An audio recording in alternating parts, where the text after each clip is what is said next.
Bonjour tout le monde, bonjour tout le monde. Un sujet que je vais aborder aujourd'hui, c'est pour un sujet, puis c'est vraiment quelque chose que j'ai jamais pensé de vous parler, mais qui est évident. Il y a tellement de monde qui sont atteints du TDAH ou du TDA, trouble déficit attention sans ou avec hyperactivité. Oh my God, j'en suis un, ok? Est-ce que je suis diagnostiqué? Non. Les gens qui connaissent ça me l'ont déjà dit. Et je suis assez brillant pour le savoir. Il y a des choses qui sont très évidentes, hein, parce que on peut aller voir des spécialistes, mais des choses qui sont très évidentes. All right? So, il y a une chose que je fais sans le savoir. Moi, je m'ai toujours tenu la majorité de ma vie en santé, puis l'alimentation a toujours été importante pour moi pour plusieurs raisons. Parce que je ne veux pas être diabétique, ou je viens d'une famille diabétique, parce que je veux être en forme, parce que je veux jaillir vieux, je veux faire plein de projets, je veux être en santé, je ne veux pas me lever magané, je ne veux pas de cholestérol, je ne veux pas de pression. Et ajouter à ça, ben tant mieux parce que c'est bon pour moi au niveau du TDAH aussi, OK? So, il y a énormément de jeunes, de monde qui ont ce problème-là ou ce défi-là. Maintenant, comment ça se fait qu'il y en a beaucoup plus que vous pensez? Et comment ça se fait qu'il y en a qui sont mieux contrôlés, hein? Puis qu'il y en a qui sont moins bien contrôlés?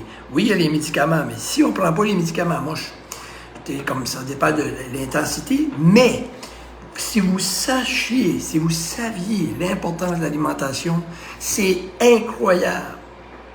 C'est incroyable. Ben, je vais vous dire carrément, si votre enfant est TDAH, puis vous l'avez déclaré, puis il mange de la crème glacée, du sucre, des produits qui sont pas GMO, OK? Qui sont pas GMO free, OK?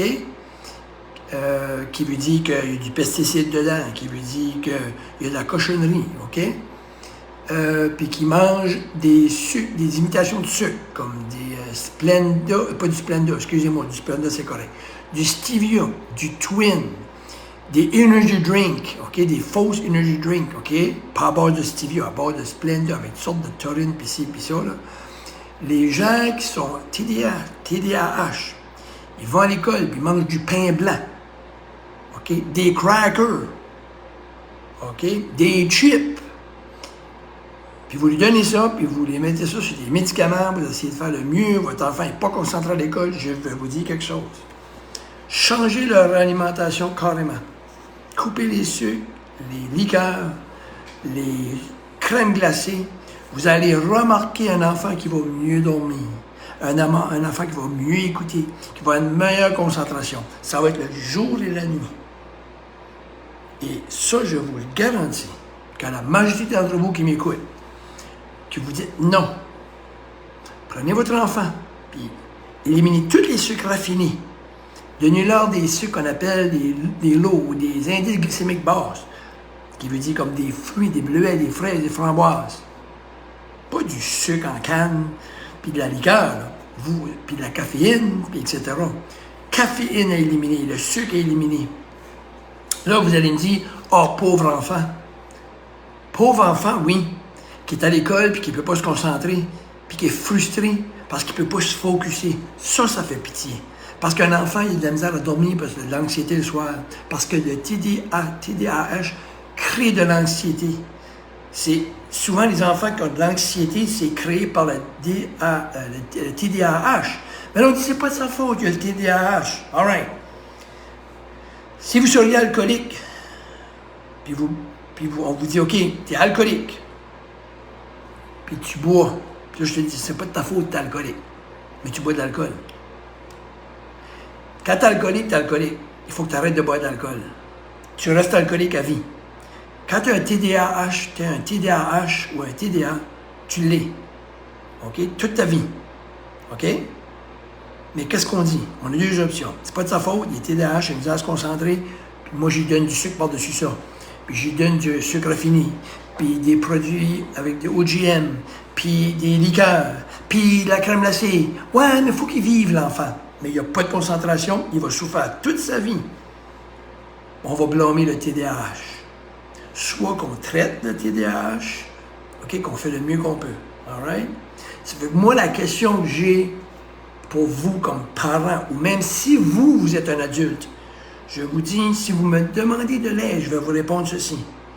Êtes-vous prêt à éliminer ceux qui vous ont rendu malade?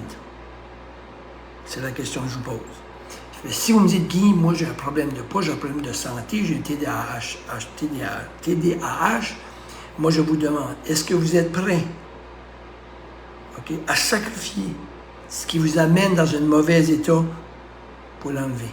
Si vous n'êtes pas prêt à faire ce pas-là pour vous, vous êtes pas prêt à le faire pour l'enfant. Vous voulez aider vos enfants, puis je le dis carrément, vous les aimez, c'est un peu raide, hein? Vous les aimez, les enfants? Vous les aimez, puis il y a TDAH, puis vous lui donnez de la crème glacée, puis des bonbons, puis des gommis, les 3 pires choses à donner à un enfant qui a TDAH. Vous dites que vous les aimez, parce qu'ils font pitié, mais vous lui donnez ça, mais est-ce qu'ils font pitié parce qu'ils n'ont pas de sucre, puis ils n'ont pas de choses, ou qu'ils font pitié parce que vous amplifiez leur maladie, ou leur situation, ou notre situation?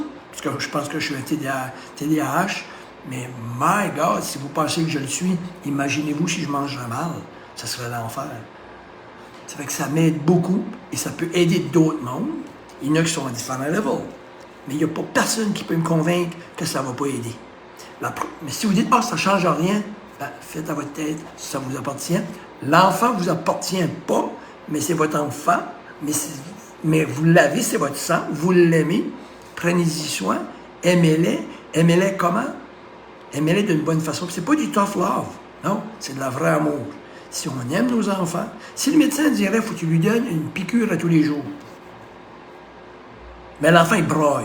Mais cette piqûre-là peut le rendre heureux, va l'aider à se concentrer. C'est comique, hein? Il ne veut pas la piqûre, il a une phobie de la piqûre, il braille tout, il faut vous lui donner.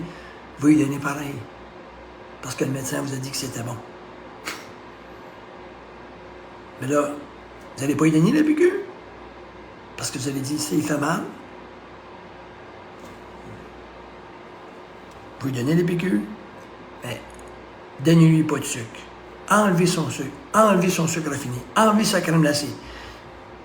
Le défi est à vous, ça appartient, c'est vos enfants ou c'est vous-même. Si vous l'êtes vous-même, parce que la majorité du temps, vous l'êtes vous-même, c'est pour ça que vos enfants le sont. Je connais des pleines familles. Fait, si vous n'êtes pas capable de le faire pour vous, est-ce que vous auriez aimé que quelqu'un le fasse pour vous, quand vous y pensez aujourd'hui, qui vous aurait aidé avec votre TDAH. Vos enfants, plus tard, ils vont vous dire « Merci, papa. Merci, maman, de m'avoir montré. » Parce que j'ai des amis, je regarde, ils n'ont pas le contrôle. Mais moi, jeune, vous m'avez appris à bien manger, qui m'a permis de mieux contrôler mon TDAH. Mon TDAH ou mon TDA, ça m'a permis de fonctionner mieux dans la vie grâce à vous. Ou qui vous disent « Tu aurais pu me montrer plus jeune, je ne savais pas ça, mais tu savais ça, toi, que mieux manger, c'est aider. » Mais là, moi, je suis addicté au sucre, mais que je ne peux plus arrêter. Et là, c'est ça qu'il faut faire la différence, que peut-être, ça va aller jusqu'à changer sa vie, changer sa carrière, changer son amour avec un conjoint. Parce que quand tu as ça, ça peut changer ta vie. Ça peut changer ta vie, ta relation familiale avec ses futurs conjoints. Voulez-vous les aider, vos enfants? Aidez-les. L'alimentation est powerful dans cette situation-là. Je vous le dis encore une fois. Powerful. Donnez-leur les outils, aidez-les, puis plus tard, ils vont vous dire merci. Ou vous allez regretter de ne pas l'avoir fait. Les regrets, ça ne donne rien, il est trop tard. Vous les aimez, prenez-en soin. Aidez-les. Coach Guy. Bonne journée, bonne semaine.